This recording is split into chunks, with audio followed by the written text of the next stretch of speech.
Hello বন্ধুরা, welcome back to my channel SMS family blog. সবাই কেমন আছো? আশা করি সবাই খুব ভালো আছো। আর গুড মর্নিং সবাইকে। সকালবেলা তো এক কাপ চা না হলে তো দিনটা শুরু হয় না।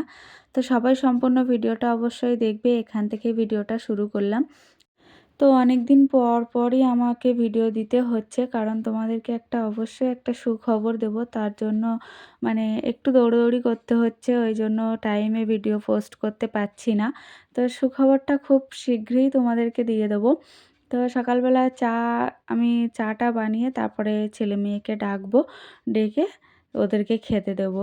তো ছেলেকে একটুখানি চা, আবার মাঝে মাঝে ভাবি যে ছেলে মেয়েকে চা দেবো না, কিন্তু মাঝে মাঝে হয়ে যায়।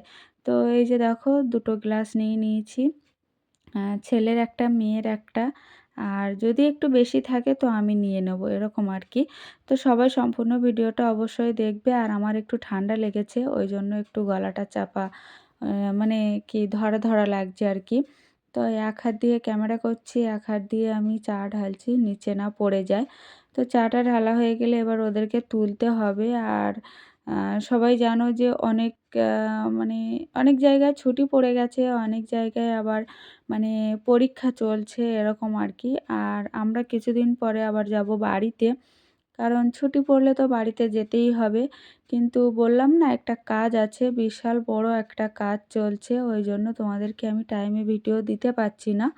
তো 1 মাস প্রায় তোমাদেরকে ভিডিও আমি দিতে পারিনি। সব কারণটাই তোমরা ভিডিওর মাধ্যমে জানতে পারবে যে কী কারণে ভিডিওটা দিতে পারিনি। তো চলো আগে চাটা কমপ্লিট করি, চায়ের কাজটা, কারণ আমি এক হাত দিয়ে ক্যামেরা ধরতে পারছি না আর চাও ঢালতে পারছি না। তো আমি পরের ভিডিওতে আবার তোমাদের সঙ্গে দেখা করছি, ঠিক আছে? চলো। তো বন্ধুরা, এই যে দেখো, ওইদিকে আমার চা হয়ে গেছে, সব কিছু হয়ে গেছে। এদিকে এরা কেউ ঘুম থেকে ওঠেনি। আর ছেলেকে ডাকছি, তো দেখো ছেলেকে কিভাবে ডাকি আমি, এত পিছনে লাগি ওর, ও লাস্টে রেগে যায়। তো মেয়ে বলছে, মা আমি একটু বাদে উঠছি। তো চা আমার ওদিকে ঠান্ডা হয়ে যাবে। তারপরে বন্ধুরা দেখো, ওদেরকে খেতে দিয়ে আমিও কিছু টিফিন করে এই যে দুপুরে রান্নার জোগাড় হচ্ছে। আর একটু পুঁই শাক ছিল, চিংড়ি মাছ আছে। তো চিংড়ি মাছ না দিলে তো পুঁই শাক ভালো লাগবে না, ওই জন্য ভাবলাম যে পুঁই শাকগুলো শুকিয়ে যাবে। তো জালি জালি পাতা আছে, জালি ডাঁটা আছে, সেইগুলো সব কিছু দিয়ে একটু চচ্চড়ি মতো করলে খেতে ভালো লাগবে। ওই জন্য আমি এই যে দেখো আলাদা আলাদা করে কেটে নিচ্ছি। আর পাতাগুলো এত সুন্দর পাতা, মানে ফেলে দেওয়া যাবে না। তো তোমাদের দাদাও খুব পছন্দ করে, আমার মেয়েও খুব পছন্দ করে, কিন্তু আমার ছেলে খেতে চায় না। ওকে আমি নিজ হাতে যদি খাইয়ে দিই তাহলে যা দেবো তাই খেয়ে নেবে। আর ও যদি একা খেতে বসে তাহলে শুধু তরকারির ঝোলটাই খাবে। আর মাছ তো ইচ্ছা খুশিই খাবে, খাবেই না, মানে এত তুমি মানে গালাগালি করলেও ও কোনো মতেই মাছ খাবে না। ওর ইচ্ছা খুশি, যদি যেদিন মুড হবে সেদিন ও খাবে। তো চলো আগে রান্নার জোগাড়টা করে নিই, তারপরে আবার আসছি। তো বন্ধুরা দেখো, সবজি তো কাটা হয়ে গেছে, পুঁইশাক চচ্চড়ি করব বলে কেটে নিয়েছি। আর ওদিকে কুমড়ো, আলু, পুঁইশাকের ডাঁটা দিয়ে মাছ হবে।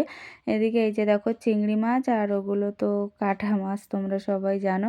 তো এই যে দেখো মাছ এনেছি, এবার এগুলো ধুয়ে পরিষ্কার করে নিই। তো বন্ধুরা, আমি মাছ ধুতে যাব বলে রেডি করছিলাম, আমার মেয়ে বলে, ছেলে বলে, মা আপেল কেটে দাও। আর যে বড় লাল আঙুরগুলো হয় ওইগুলোও দিয়েছি। তো ওরা খেয়েছে সেগুলো, তারপরে বলে একটু আপেল কেটে দাও, আপেল খাবো। তো আপেলগুলো আনা হয়েছিল, খাওয়ানো হয়নি।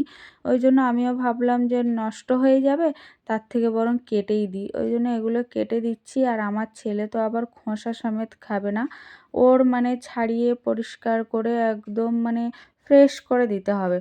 তো আমি বললাম যে আপেল আজকের দিনটা খোসা সমেত খেয়ে নে, আমি পরে সুস্থভাবে আমি ঠিক করে দেব, কারণ আজকে আমার একটু তাড়া আছে আর রান্নাও করতে হবে, ওই জন্য। তো ছেলে বলল ঠিক আছে। তো আমি একটা আঙুর গালে দিয়েছিলাম, কি টক রে মায়েরি, বাপ রে বাপ, উফ। তো বন্ধুরা, তারপরে তোমাদের সঙ্গে কথা বলতে বলতে দেখো অলরেডি আমার রান্না কিন্তু প্রায় হয়ে এসছে। ভাত হয়ে গেছে, চচ্চড়ি হয়ে গেছে, এবার এই ঝোলের তরকারিটা হলে হয়ে যায়। তো কষাই করা অলরেডি চলছে, কিছুক্ষণ বাদে আমি একটু জল ঢেলে দেবো, দিয়ে আস্তে আস্তে ফুটিয়ে তুলে নেব। আর আমি চান করতে যাব, তরকারিটা হয়ে গেলেই চান করতে যাব। চুড়িদার পরেছিলাম, আমি একটু চেঞ্জ করে নিয়েছি, কারণ বেশিক্ষণ চুড়িদার পরে আমি থাকতে পারি না। আর ঘরে আছি যখন, অত চুড়িদার পরে থাকার কি আছে, নাইটিই পরে থাকি, এরকম আর কি। তো মাছ ভাজাগুলো দিয়ে দিচ্ছি। আর আমি তো ঝোলের মাছ খুব একটা পছন্দ করি না, ওই জন্য আমার মাছটা আমি ভাজাই রেখে দিই আর ওদের মাছটা ঝোলেই দিয়ে দিই, এরকম আর কি। তো মাথা তো আমার মেয়েই খাবে, মেয়ে যখন ওর বাবা বাড়ি না থাকে তখন মেয়ে খায়, আর মেয়ের বাবা যখন বাড়ি থাকে তখন ওরা দুজন মিলে ভাগ করে মাথা খায়, এরকম আর কি। তো চলো রান্নাটা কমপ্লিট করি, আবার পরে দেখা হবে, ঠিক আছে?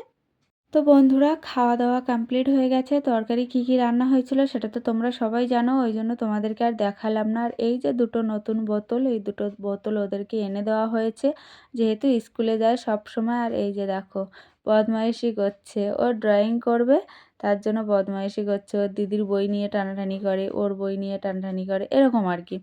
তো আমি বললাম খেয়েছিস, এবার কিছুক্ষণ একটু ঘুমিয়ে নে। তো ঘুমাবে না। আর এই বোতল দুটো, সবুজটা ছেলের, হলুদটা মেয়ের, কেমন হয়েছে জানিও কমেন্টে। তো বন্ধুরা, সমস্ত সব কাজ কমপ্লিট হয়ে গেছে, আর দুপুরে খাওয়া দাওয়াও তো হয়ে গেছে। তারপরে ভাবলাম তোমাদের দাদার জামা কাপড় অনেকটা জমে গেছে, সেগুলো একটু আয়রন করতে হবে। ওই জন্য এই যে দেখো, এক একটা করে আয়রন করে নিচ্ছি। আর আমি অতটা ভালো আয়রন করতে পারি না, কিন্তু যতটুকু পারি চলার মতো করতে পারি, ঘরে কেমন আর করতে পারবো বলো। তো এই যে দেখো, এটা হচ্ছে প্যান্ট, আর ওই যে সাইডে দেখো কতটা জামা কাপড় পরে আছে, সেই জামা কাপড়গুলো সব আয়রন করতে হবে। তো কি করব, এক এক করে আয়রন করি, আর যতটুকু পারি করি, তারপরে যদি থেকে যায় তো সেইভাবেই আলমারিতে রেখে দিই, পরের দিন আবার করি।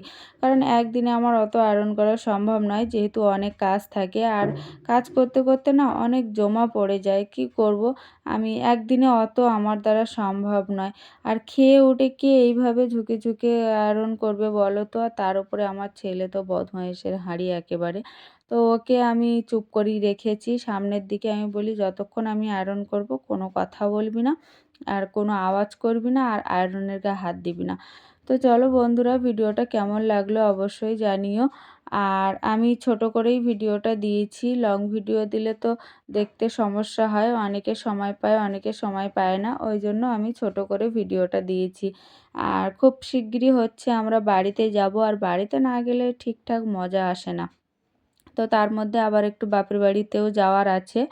তো চলো বন্ধুরা, ভিডিওটা এই পর্যন্তই রাখছি। সবাই ভালো থাকবে, সুস্থ থাকবে, সাবধানে থাকবে। দেখা হবে নতুন ভিডিওতে। সবাই অবশ্যই পাশে থেকো, আর তোমরা পাশে না থাকলে তো কোনো কিছুই হবে না। টাটা, সবাই ভালো থেকো।